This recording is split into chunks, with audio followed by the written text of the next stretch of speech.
Welcome, everyone. I'm Jeffrey Goodman, Director of Marketing and Development for the YMCA of Northwest Louisiana. And we may look a little different today. We are coming to you from 318 Latino Studios for Shreveport-Bossier, my city, my community, my home. And our special guest today is Rashida Dawson. So, Rashida, thanks for Hi. being here. Thank you for having me in this Absolutely. beautiful space. I I, feel special. I know, me too. Well, let's get in there. I'm so happy to be here and be with you. I feel like I know you because I've been reading about you and I've watched a couple of videos with you. So um, let's start here today. If I get anything wrong, correct me, please. But you serve as Vice President of Financial Stability of United Way of Northwest Louisiana and oversee the Shreveport Financial Empowerment Center. Yes. Another Tell programming. me, say it again. Another programming. Okay. Let's start with the center. Tell me about the center, where it's located for those who don't know, and some of the services it currently provides. So, the Shreveport Financial Empowerment Center is a direct partnership between the city of Shreveport and United Way. We have been working on this project. I want to say it was from starting in 2016 to 2017. And we wanted to give something to the public that the public was actually asking for. So when I did outreaches and workshops with bank and credit union partners, when we were dealing with clients, they were like, "Oh man, thank you so much for coming out. I really want to talk to you one on one." So the idea of us actually being able to open up something like the Financial Empowerment Center, that's where it came from. Because people truly wanted one-on-one interaction with someone who was making them comfortable, listening to what their needs were, and weren't feeling like they were being judged in any situation or form. And no one, they can ask all the questions they needed to for clarification. So, the Shreveport Financial Empowerment Center, we offer free professional one on one financial counseling as a public service. So, what that means is if anyone needed help with money management, debt reduction, getting their credit score better, or just learning how to do the basics of getting a budget and savings, we help them with all of that and we do the hand holding. So you're not going to just come in here and, we're going to tell you all these things and we're just seeing you with information and you're going to leave. No, we're going to literally hold your hand through the whole process. And it's going to be free. And it's going to be absolutely free and you can come as many times as you want to. And that's what we wanted people to have that convenience for. We also want to make sure people can come in person or they can do it virtually because a lot of people can't really leave their jobs during the day, but they might have a lunch break where they can just check in with their counselor. So we also do virtual and phone sessions. But the Is there an coolest age? part, Is there an age minimum? yes, so you must be 18 years Okay. or older Okay. because of the credit reports. We do pull your credit reports, which are soft pulls, and that costs nothing to the client at all. So we pull it as many times as we need to for that particular client. The crazy part is that we opened the Financial Empowerment Center in the middle of a pandemic. So everybody remembers like Friday the 13th, right, in March when the world shut down. That was the scariest day, not only for myself and my team, but our clients and people who we know that needed the service because now everyone was about to lose their jobs. Some people were about to lose their jobs. People were about to be stuck in their homes, don't have the necessary resources. We were just really terrified on how everything was going to pan out. However, we launched in May of 2020 and we were really proud to say that we exceeded everything that we set out to do, all of our goals and benchmarks.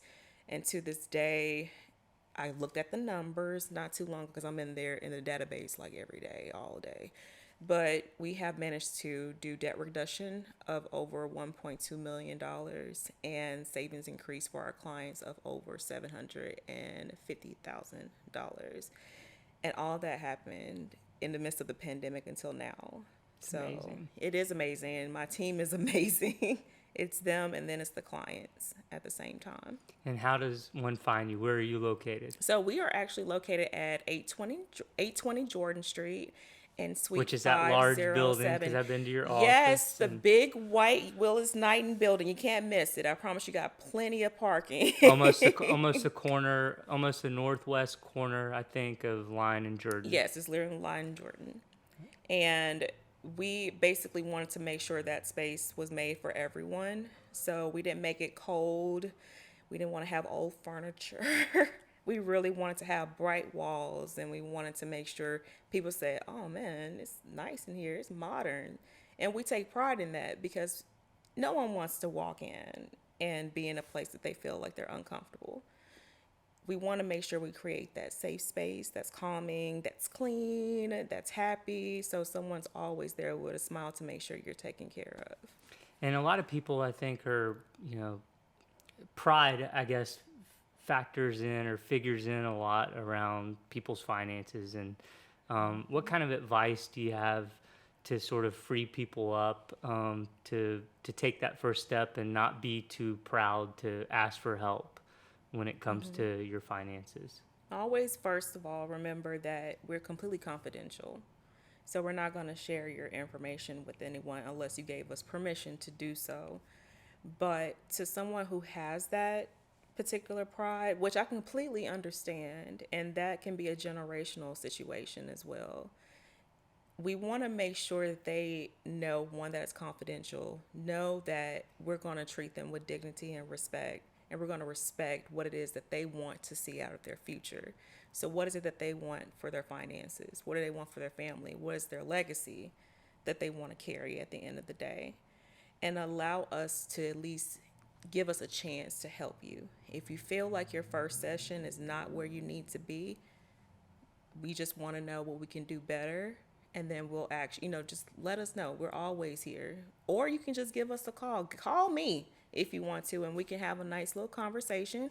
If you feel comfortable, then you can set up an appointment. Always. And it's debt reduction, it's financial counseling. What other service? Is it home buying?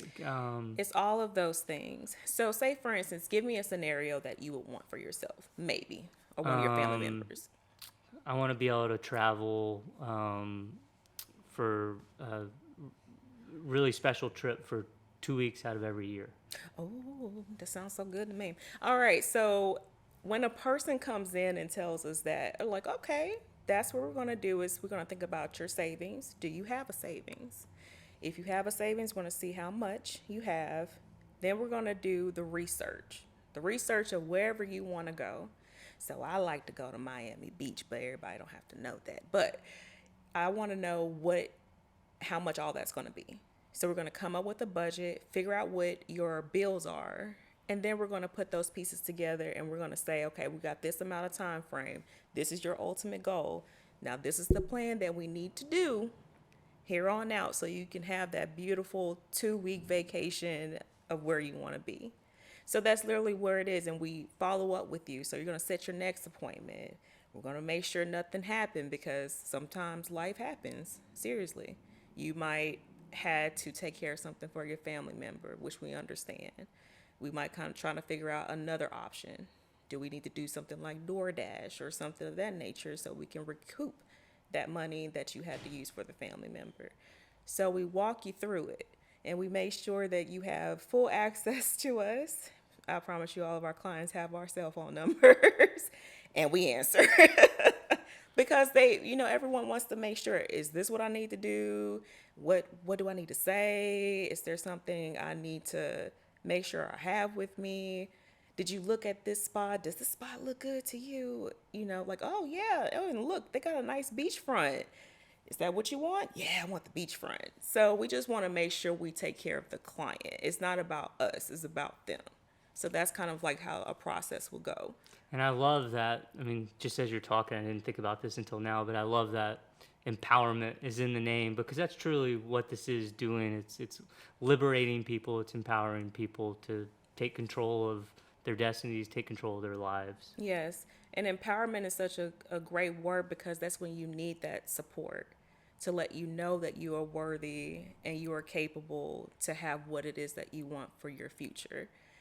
We're not going to tell you, oh, that's not going to happen, that's impossible. Well, let's figure out how we can take baby steps to get there.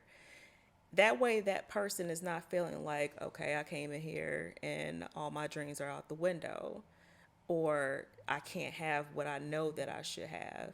It just takes time because everything is not an easy fix. Sometimes it does take discipline and takes that time. That's where the empowerment comes from, to let that person know you can do it. You can have it. No, you don't have to worry about the stigma. Stick to where you are. Stick with your plan. We have your back. Let's keep it moving. Love it. Okay, so I know the center's doing very important and great work in our community. Thank you. Share some statistics, if you could, around you already did, around the amount of savings and financial empowerment centers help create for our residents to date. Those statistics that you shared, that was since opening in 2020, or is that since opening in 2020? Since opening So give me those one more time, 2020. just in terms of debt reduction. Yes. And So debt reduction, we are about $1.2 million in debt reduction for our clients. We have increased their savings a little bit over $750,000 since we launched. We have helped clients reduce their delinquent accounts by, I think it's maybe 100, at least 110 delinquent accounts have been gone and taken off. More of our clients are increasing their credit scores by 35 points, and we have an 81% retention rate. So our clients always are coming back, and we love that. and this is going to publish close to April 15th, which is tax deadline. I know you guys do a lot with tax services. I believe you do. Can you talk a little bit around the tax preparation services or tax assistant services that you provide? So as far as in my realm, underneath the umbrella of financial stability at United Way, we have a separate program that's a part of the Financial Empowerment Center, because we have to keep it very, very separate. Sure. So our VITA program, which stands for Volunteer Income Tax Assistance, we help those who are disabled, senior citizens, and then also those who are making $60,000 or less get both their federal and state income taxes prepared. And we do that through a number of different partners, or VITA sites, as we call them, that are throughout the community. So a lot of the nonprofits, and I want to say we have about 8 sites right now, maybe 9. Basically what they do, they give their time to actually prepare those taxes, and volunteers help that are IRS certified. So we work with various partners because we can't do it all, and we also want to make sure that those partners are recognized throughout the season, because they don't have to be a VITA site. And just to clarify, so if someone fits the criteria, they can receive these services again at no cost. They can have assistance to prepare their tax return at no cost. Absolutely for free. And we want to make sure that people know about those services and they utilize them, because we understand, and it's not to take business from anyone else. We just want to make sure that everyone has an equal opportunity to certain services, where they don't have to pay an arm and a leg sometimes for that, because when you're getting your tax return back, you excited if you get a refund. And a lot of our families, they're excited to keep that, but sometimes fees can be extremely high, and that family needs every single penny that comes in, because they need to pay some of the bills that they've been waiting to pay. They need to get the groceries. The kids got a birthday coming up. There's holidays coming up. Mother's Day, Mama's birthday. You just want to take care of those situations, and you want that nice 2-week vacation at the same time. So every penny inside of those households count, especially in this community. Absolutely. Which leads me to my next question. So let's talk about poverty and ALICE in our community. ALICE, for those who don't know, stands for Asset Limited, Income Constrained, Employed. What do the current statistics show are the percentage of people living in poverty in our community, and what percentage of our community currently is ALICE? Okay. So our community currently, that is Alice and below. So that's Alice and those who are in poverty. In Northwest Louisiana, that's about 55%. And in Caddo Parish, or specifically here we are in Shreveport, that's 60%. That is Alice and below. So more than half of our community are living paycheck to paycheck and still not making ends meet. They don't have enough income that's coming in the household. So what's happening? Eggs is going all the way up, which I don't understand because, you got all this chicken and chicken kind of going down, but the eggs are going up. But you have to think about those factors that all of this is happening. We have such inflation right now, but no wages are going up. They're very stagnant at this time. And some people have had the same salaries or been making the same wages for years. So how do you catch up? It's only a limited amount of resources that are out there. So we have to really pay attention to what it is that we can do as a city to offer programs like the Financial Empowerment Center and also VITA. And are we making sure that safe and affordable accounts are offered? Are we dealing with payday lending type of issues? Because we also have a huge payday lending cycle here in Louisiana. I heard you in an interview which I had to listen to it twice just to make sure I heard it correctly, where I think there was some payday lender where the rates were like 700 and something percent interest. Yes. So in the state of Louisiana, legally, a payday lender can charge up to 782% APR on a 2-week $100 payday loan. So basically, when you're actually going in to get those loans, and I'm not saying that that's not helpful at certain times, but you have to know the dangers that can also come with it. If you're going in for something because your child needs formula and you don't have that money, 2 weeks later is a possibility at certain rates, you're not going to have the amount of money you have to pay back either.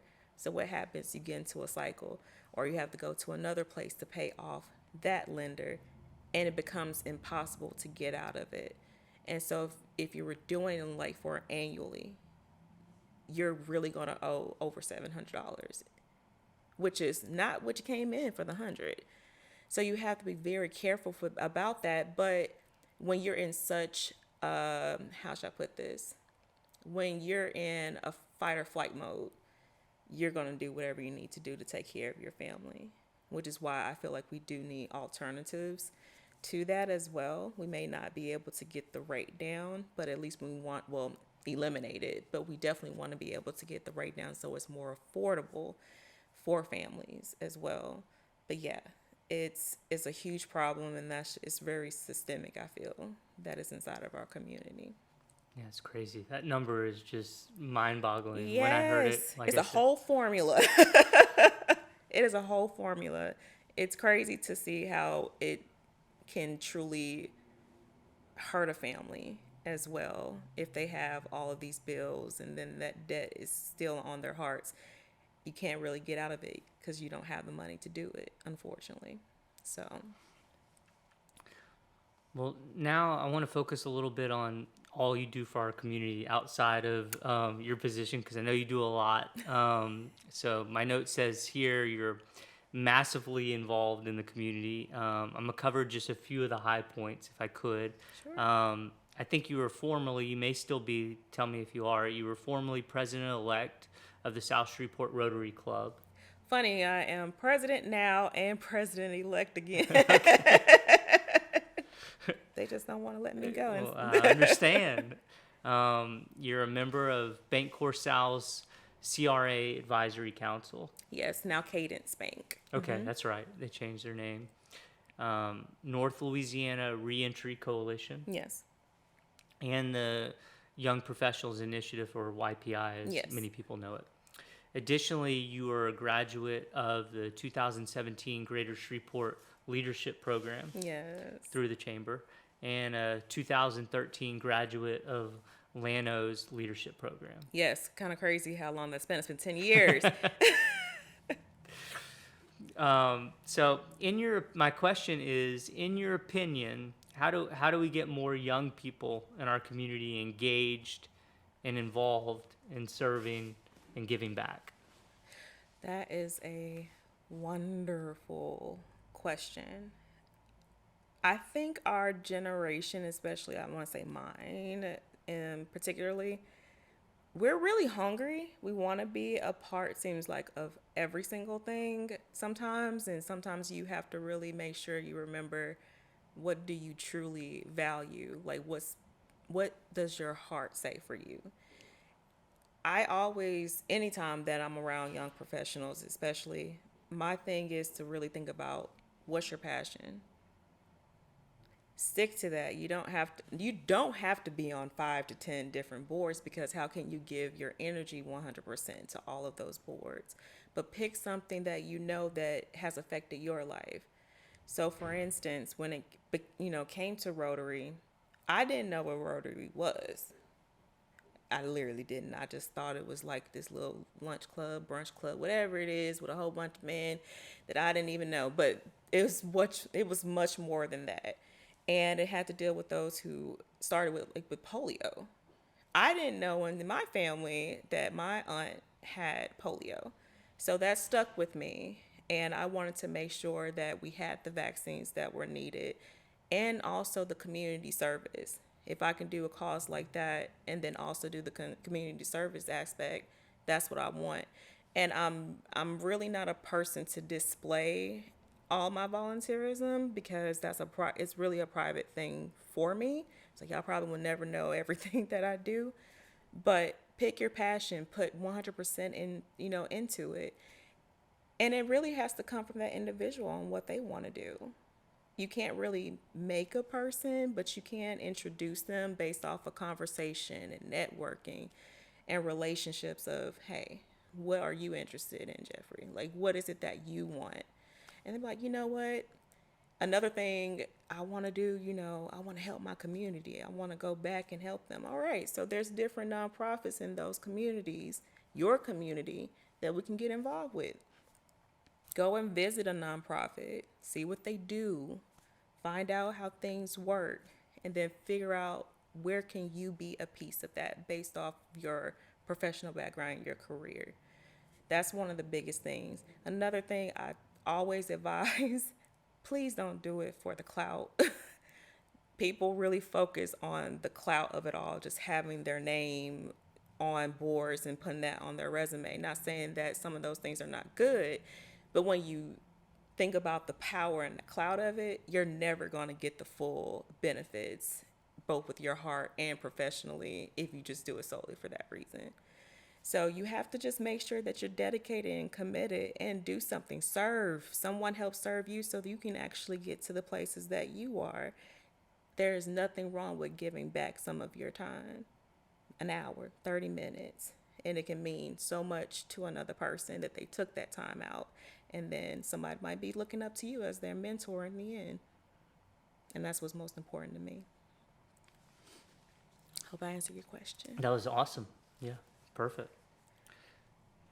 My next question is, as you look around, can you share or talk about some of the things that concern you the most about the future of this community? Ooh, oh my. Oh my goodness. You might have to ask me that again so I can make sure I say this correctly. There's no correctly or incorrectly. It's just being ask me honest. again. Just ask me again. So as you look around, what are some of the things that concern you the most about this community? So for me, I do feel like we still have systemic racism in our community. Or we might have just a lack of knowledge of how to interact with different races. So some things can be very divided. Another thing is having this preconceived notion that people who are in poverty are people who didn't want to do anything, who are ignorant, they never went to school, they chose to be in poverty. That's a big thing that I've been seeing lately. And it happens a lot, and you don't realize it until sometimes you can be in certain rooms and certain comments can be made, which is an opportunity for you then to try to relate and educate and give them a scenario of why. But I want to see the narrative of poverty and systemic racism change in this area. I want everybody to truly be able to be comfortable and work together and ask those really hard questions. It's nothing wrong with trying to educate yourself or feeling that you don't know it all at the end of the day. Somebody knows something that you don't know, and that's a good thing. But I really want to make sure we change the narrative. I mean, 60% in our community are Allison Blow and Shreveport. I don't want to see that anymore. I want to see this community thrive. I want to be able to walk down the street and see homes being built for families at affordable rates. I want to be able to see wages being able to go up. And I want people to be able to come to this city and say, oh, I love this. I love how inclusive everything is. And people are trying to help another person have a step up and help them through the process and not just being like, okay, I'm going to move up, but I'm not going to take you nowhere. I'm just going to let you be here. I want to see inclusivity in this city, in this community, because I love Shreveport. I love the city. Even though I'm originally from Atlanta, Georgia, this is home to me. This is where I've built programming. This is where I have a phenomenal team. I have my mom. I have amazing mentors here.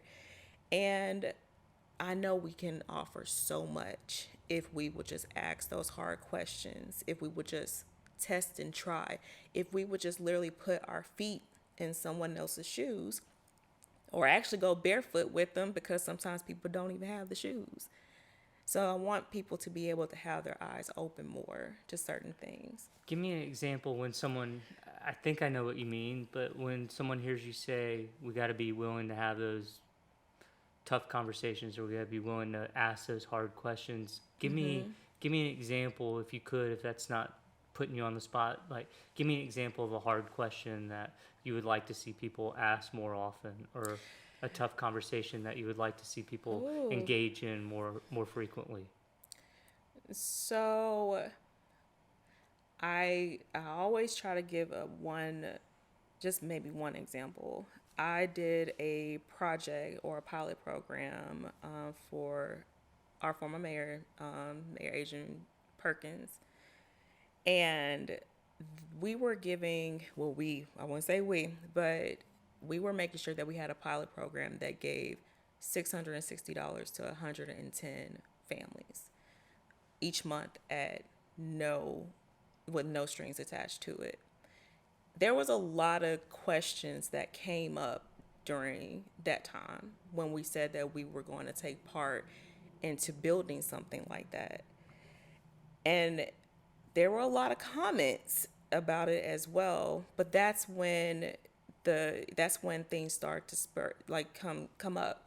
So I wanted to hear what everyone felt about it. Some people felt that poverty was a choice, or they had to do something in exchange for having that. Like, they got to do this or they have to do that. They need to make sure that they, have a whole bunch of financial counseling sessions. And I'm like, why should anyone be able to do that? Well, some people might say that they're lazy.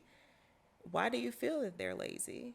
It's kind of going back and forth and not avoiding, did I just hear that? No, I want to know, why do you feel that way? Well, from what I've seen, this is what I've always known. I said, okay, but there are families who don't. And most of these families, they're not that way. They work hard. They're working 2 and 3 jobs. Well, what if they want to buy a purse? So what if they bought a purse? It's only so many purses you can buy. But what if they want to buy a purse? Maybe if they've never had that luxury before, but you have that luxury. What if they want to go on a vacation? Well, what's wrong with that? Because don't you want to take your family on vacations? Or do you take your family on vacations? It's really bringing those things to light to say, okay, what do we really want to say? What do we really want to know? Okay, now that we understand that, who wants to help change that narrative with me? So that was an example, I can say, where we had to ask those really true hard questions of why people were feeling the way that they were feeling about someone else getting something like this that was unconditional, who had children, who were literally a certain amount below the federal poverty, up to the federal poverty level. Why wouldn't we want to help these individuals? And especially when they only had annual incomes of possibly maybe up to $14,000 a year. But you're taking care of children, you're a single parent. They're going to quit their jobs. Why would they quit their jobs for $660 per month? They're not going to survive that way. So we have to have those conversations of why do we feel this way? Why do we feel like this is the bad thing? Why is it a good thing? That way everyone can get an understanding of every single background in every place and not just avoiding it. And so we have, Does that help? yeah, for Okay. sure. So, I mean, what I'm hearing is we have to have people who are willing to be open Yes. and listen.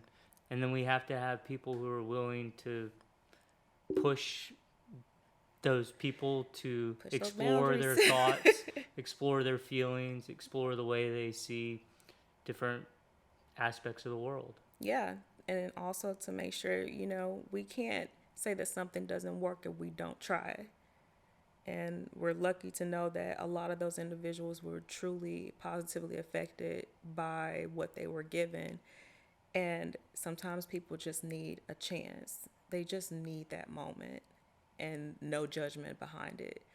I don't mind getting burned in certain situations and being grilled for the questions. I openly ask those questions. I want to know. And I want people to have a better understanding of everyone in this beautiful community, because it's a beautiful community that we have here. And so my final question is on the flip side. We'll get positive. Yay!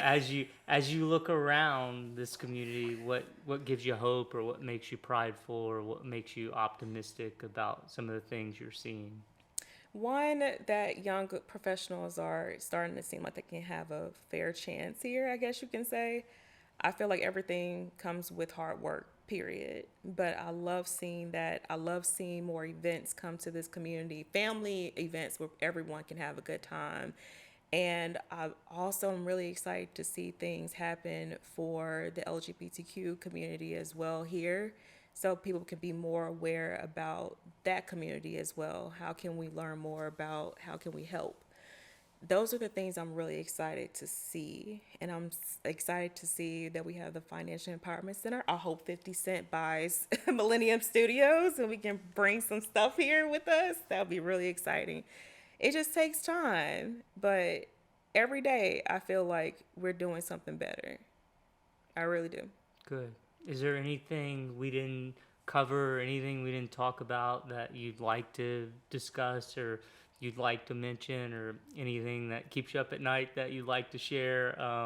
This is, again, your time. If there's anything else I didn't ask about, we have all the time in the world. So. Right. Not a lot, but I do want to just to say I want to thank my team and my mentors. Bonnie Moore with the city of Shreveport has literally had my back for a very long time. She has given me chances, and she has thrown me in the deep end and told me to swim. And I'm grateful for her giving me that support and trusting me with such a task of actually being able to run the Financial Empowerment Center and to lead this movement as well. I will say, just to interrupt for 1 second, we did Sure. have Bonnie on, I don't know, a couple months ago, and she specifically said how great of a job you're doing there, and Aw. was raving about you on here. So I just wanted to share that. She's pretty amazing, and she's also the person to get things done. Even she gotta text you at random times. That's fine. We got her back always. And then also, my team is amazing. So Tabitha Derrick, I just want to say Tabitha Derrick, Lulu, Jarsa Led. I love you guys so much. I could not do this job without my team. And then also my United Way family. Can't do it without y'all. We got to do it together. But yeah, I know this is my time, but it's so weird for me to talk about myself. I like to learn other things about everybody else. What would you want to know about me? What random thing you want to know about me? How'd you end up in Shreveport? No. I didn't find that out. You so, did not. No. So I ended up here because my mother's side of the family is from Shreveport in Louisiana. Okay. Yeah, so I grew up in Lakeside. When we got here when I was about 6, 7 years old, Okay. but I was back and forth from here to Atlanta and other places as well. And grew up in Lakeside, had a very hard upbringing, but a very blessed upbringing because my mom did a great job. My grandmother helped raise me, and my aunt helped raise me as well. And my big brother did too. You know, he's my heart. He's my opposite, but he's definitely my best friend in my heart. And yeah, they kept me here. They guided me. And then also, I was really sick when I was about 10 years old, all the way up to college. So I didn't get to go to, physical school in junior high half the way, and then also in high school. Random fact, because I was too sick to go, and my doctors wanted to make sure that I was ready for college and I could go to college. Wow. Which was really interesting. But yeah, I have a big heart for the healthcare industry as well because they help keep me here. And I got other people. I got angels all around me.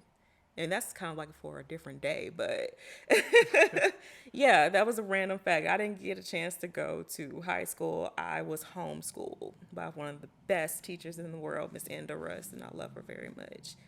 Yeah, and I did go to college. I went to Northeast or ULM, go Warhawks. And I was there. Hey, and I did not miss a party. I think I missed one party when I was in college and undergrad. Yeah, just one. Making up for lost time. Yeah, it was an Alpha Pike party, and I was mad I couldn't go. I was sick that day. But I kept a 3.0. But I just say thank you for allowing me to be here today. Of course. Thank you for all you're doing. Thank you. We're grateful and fortunate to have you in the community. So please, anyone out there that could potentially benefit from some of the services we discussed, don't hesitate to contact Rashida and her team. They're doing tremendous things here. So. And I'm going to get real big in trouble. I was making sure I shout out everybody. Miss Florence, don't you kill me. But shout out to Miss Florence, too. That's my heart. All right, Miss Florence, be nice to her. She'll be like, wait a minute, did she say my name? I had to make sure. I had to go back. Thanks, Rashida. Thank you, Jeffrey. Absolutely. Great to have you. Thank you.